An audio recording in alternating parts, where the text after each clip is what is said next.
What is that? Is that actually an Arduino? How did that get here? So guys, why I'm here in the pit once again, this will be an episode of Dirty Jobs and we're gonna fix a water pump with a shredder. And also learn about the magic and the revolution that this type of motors made. This here is a huge grinder water pump. And basically it shreds everything into some sort of soup that will go inside of the tubes. Brother, Till I'm fixing the other pump, I've added this, which is a pool pump. It doesn't have a shredder. But yeah, brother, And this right now is everything that stands between my house and the flood. But right now, this beast is dead, and I'll try to fix it in the next few hours. Because if not, if it will rain, I'll get once again a flood into my workshop. Hopefully, that won't happen. But first, a message from the sponsor of this video, PCBWay. PCBWay is creating high-quality PCBs for prototyping and for very low cost, so everyone could use their services. So don't hesitate, and for only $5, order your PCBs in just a couple of minutes and improve your projects. I've used their services for years, and the PCBs are just as I wanted them to be. The finished surface is perfect. The solder mask as well. The size, the vias, and the markings are precise. You can select all sorts of settings, starting from the thickness and the color, up to the gold finish for the better conductivity, the copper thickness for more current, and other specific settings. So check PCBWay.com for PCBs and other services, such as CNC metal engraving, 3D printing services, and mold injected parts, so you could make the entire project at the same time. So if you have a good project, why not make it perfect using PCBWay? This shredding pump costs a lot. Money that I don't have. But replacements are not that expensive, so I'll make an autopsy of this pump, see why it fails, make some tests with the capacitor and see how some simple physics tricks can fix it, show you how it works and try to fix it. So get ready to get dirty. So these pumps are expensive because, as you can see, they're huge, they're very heavy, I can't even lift it, it has a good shredder and also has a lot of torque. And the most important part, they have to be water sealed perfectly. And probably that's the problem because, as you can see, someone already tried to fix them, so maybe some water got inside. So yeah, I'll try to fix it, open, see what we have inside and see all the options that we have.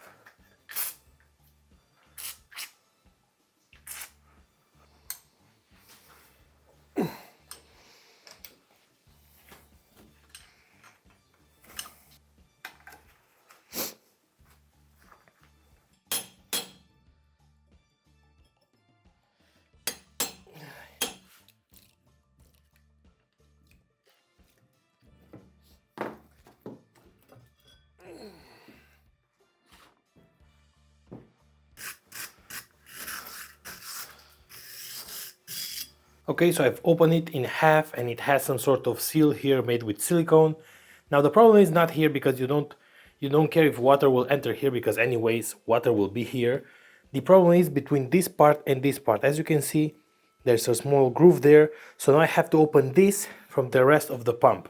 And also here, as you can see, it's also sealed with silicone, and this is where the wires will go. So I'll have to find some way of insulating this and water, so water won't be able to get inside of it.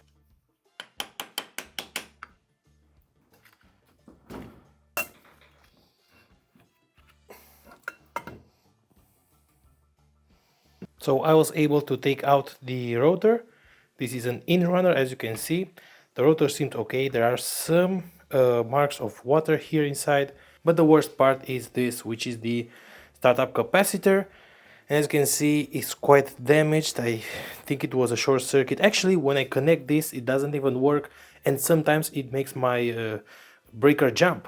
So maybe there is a short circuit or inside of this capacitor, or I hope that it won't be the coil, because if the windings are short-circuiting, it will be very difficult to change. By the way, this is the shredder. Now it might not look as a shredder, it looks more like a normal pump, propeller or a turbine, but as you can see, the edges of this are sharp, and this is made out of metal and it will spin very fast.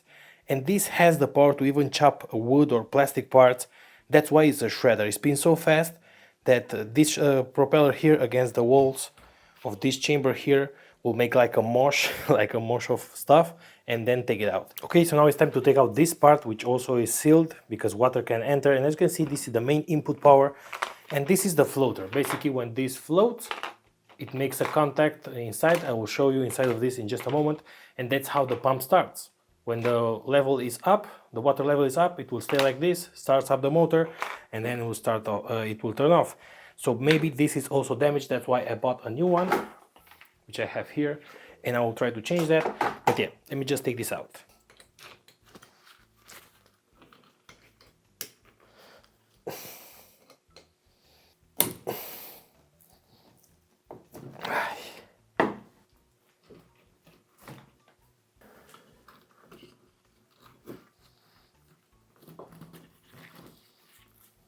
I will take a picture of these connections because we need to connect them back in the same way. These are the wires from the power and the floater, capacitor, and the input of the motor. So I'll take a picture of this. Make sure if you fix something, always take pictures to know how to wind it back, because the color code of the wires is not the same, as you can see.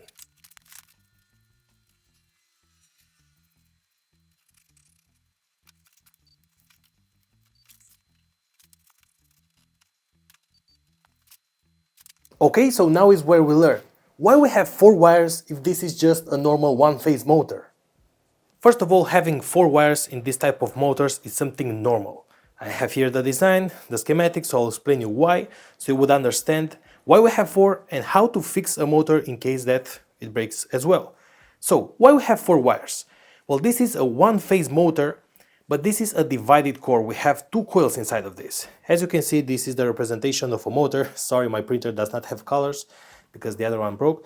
Anyway, we have one big coil, and this is the main coil that will keep the motor spinning. But then we have a starter coil, because at the beginning the load is too high and you need a smaller coil, a starter coil with a capacitor, and that's why we have 4 wires, because the input will be like this. Okay, in my case I have 4 wires, green, red, black and white.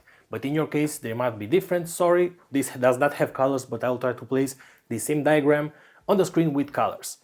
Obviously the green one is the ground. Actually it's earth, not ground, but you get what I mean. How you can detect that?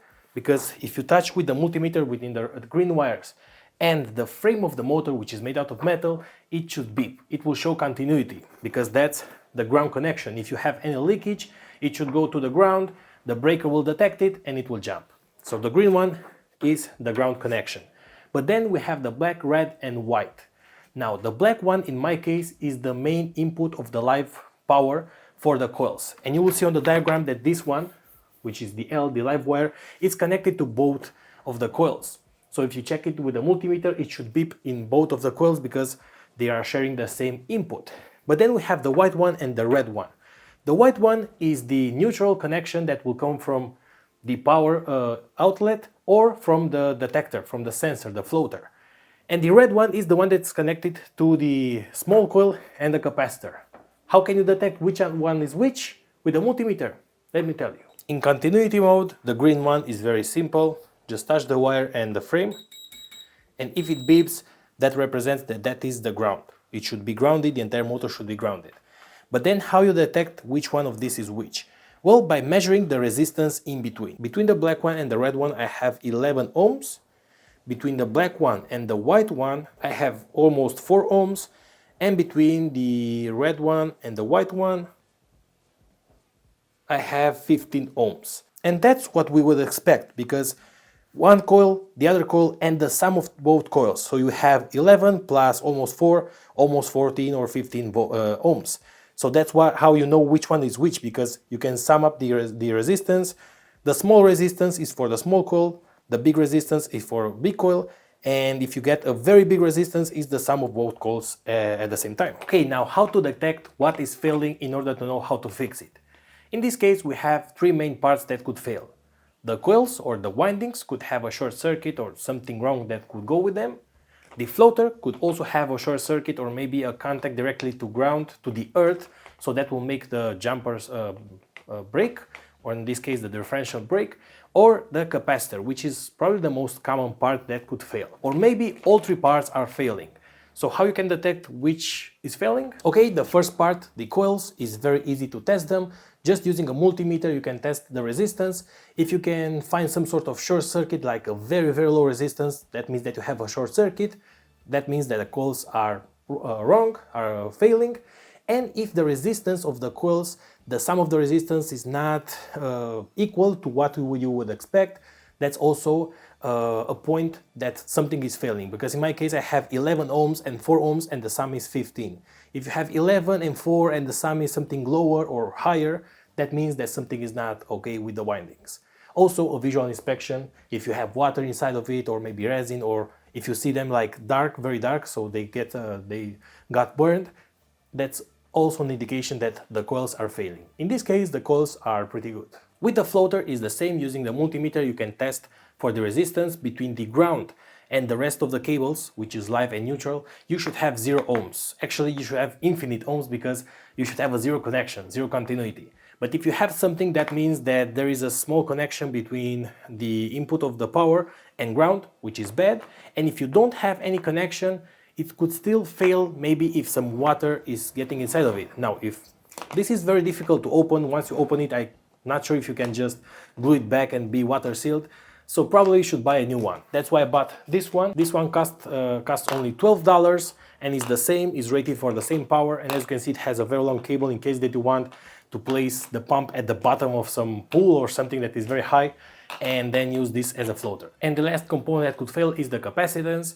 And how can you detect that? Well, a visual inspection could also tell you. As you can see, this is quite old, but that doesn't directly tell you that this could fail. If you have a multimeter that could measure capacitance, as I do, you could just go and directly measure it.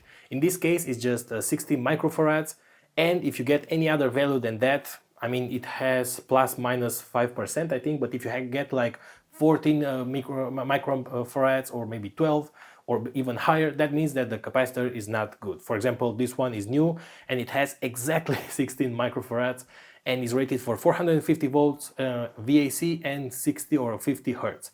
So yeah, make sure that if you buy spare parts, it should be the same as the component that you had. And then you should also measure the resistance. Believe it or not, this also has an impedance, but that's very difficult because the impedance of the capacitor is affected by the frequency, so you should measure it with not a normal multimeter.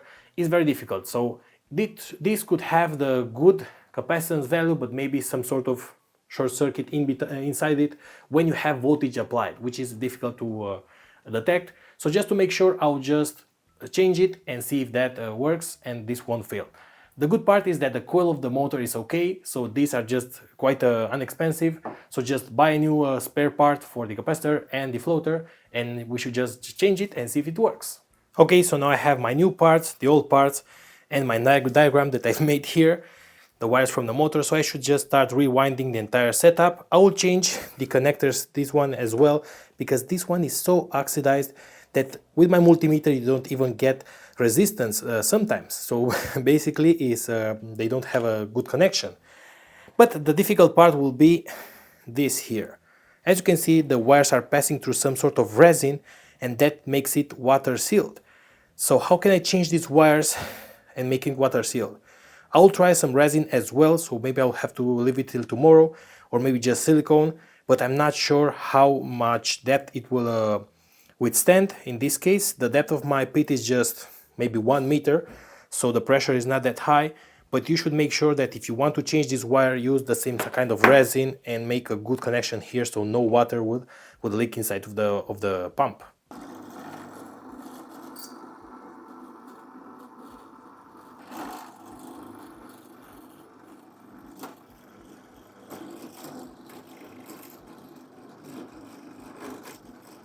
Okay, so I've cleaned inside of this part here, and I've added new wires from the floater and also changed this wire to a thicker one so it will seal the hole even better.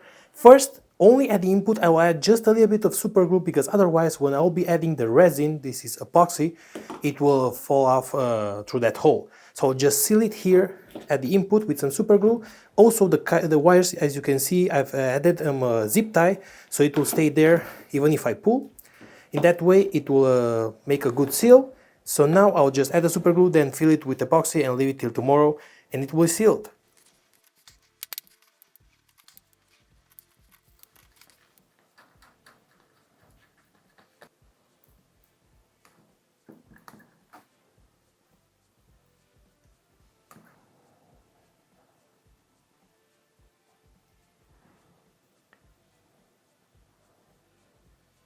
Okay, I'll leave it like this till tomorrow.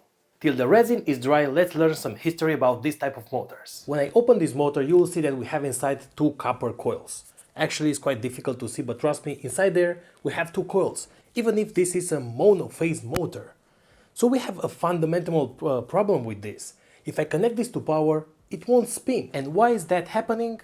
Well, let me explain you. The magnetic field that is creating is from AC voltage that will just vibrate up and down, it's not rotating. Think of it as a bicycle. If your pedal is in the uppermost part and the other pedal is in the bottommost part, and you apply voltage up and down, in this case force up and down, you won't move. You need to just start rotating. In 1885, which by the way was a long time ago, Galileo Ferris and the visionary, which you might know, called Nikola Tesla, discovered that problem and a fix for that. And using something like this, they've created something that is called rotating magnetic field. Galileo saw this as just another laboratory curiosity with no future, but on the other side, Tesla saw it as the future for our modern motors. But there's a catch. In order to spin these kind of motors, you need at least two phases to alternate. But my house only has one phase. So how can we do it? And the secret stands inside of this $5 plastic cylinder, a capacitor. By adding this to the circuit, it will be like a time machine for one of the phases. It will add a very small delay in one of the phases, and that will create some sort of second push that will put the physics of the motors into spinning, just as I told you with the bicycle by pedaling. By having a second push, you can alternate when you push it. That's why we need this. Look at this solid piece of iron. There is no connection between this rotor and the rest of the motor. No brushes, no wires, nothing connecting to the motor. Just the magnetic field spinning around it. So how does it work? In engineering, we call this a squirrel cage rotor. If you were able to see through this rotor, you will see a bunch of metal bars, maybe aluminum or copper, and they are literally arranged like, you know, a squirrel or hamster exercising cage. But the rotation effect of this motor is actually because of a ghost. But here comes the cool part of induction motors and what I've meant about ghost. The magnetic field around this rotor spins at around maybe 3000 RPMs. And that magnetic field, by the Faraday's law, it will induce a current into those metal bars that we have inside. And those metal bars, since they have a current inside of them, they will create their own magnetic field. And these two magnetic fields, they will lock together. So the spinning magnetic field around it, it will drag the rotor. That's how it spins. And that's what I meant by ghost, because the rotor is constantly chasing the rotating magnetic field. They are never spinning at the same speed, because if that would happen, the spin will stop. We need that small delay phase difference in between, so the rotor is constantly chasing the magnetic field but never catches it. And the capacitor does that job, adds that small difference in the phase, so the motor will start spinning. Without this, it won't spin, and if the capacitance is weak or is damaged, the motor might start humming or even burn out because it's not moving anymore. Okay, enough theory for today. The resin is already dried and very hard, and I hope this will be water sealed. So it's time to reassemble this and test it out. Hopefully it will work.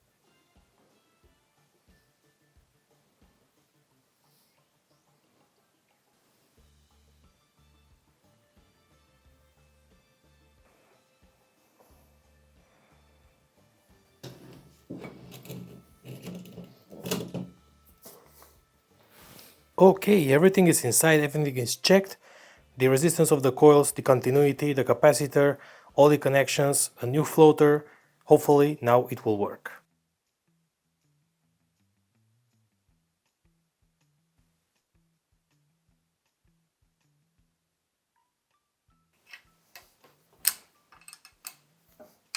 So guys, it works.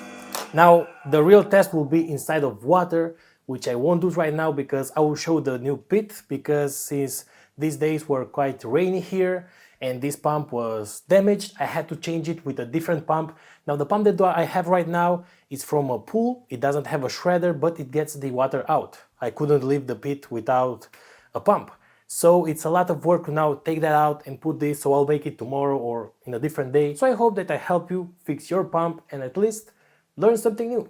If you like this video and you feel that you have learned something new about a shredding water pump, comment below or give it a like, because that will help me a lot, will help the algorithm of YouTube to promote my videos a lot. And if you want to support me, you have my Patreon page below. Thanks for that, and see you in the next video. Keep up, you guys. Everything I've ever created on this channel, I've shared it for free. Everything, all my designs, all my PCBs, all the 3D files. Now you will find it on my shop as well, but I also share it for free, always. I do have it on my shop as well, just in case you want to support my work. So if you like what I do, you like my designs, and you want me to keep going, maybe just check my Patreon page and my shop below, or any other link that you will find. And a huge thank you for your support. It's not that easy nowadays with YouTube, so yeah, thank you. Keep up, you guys.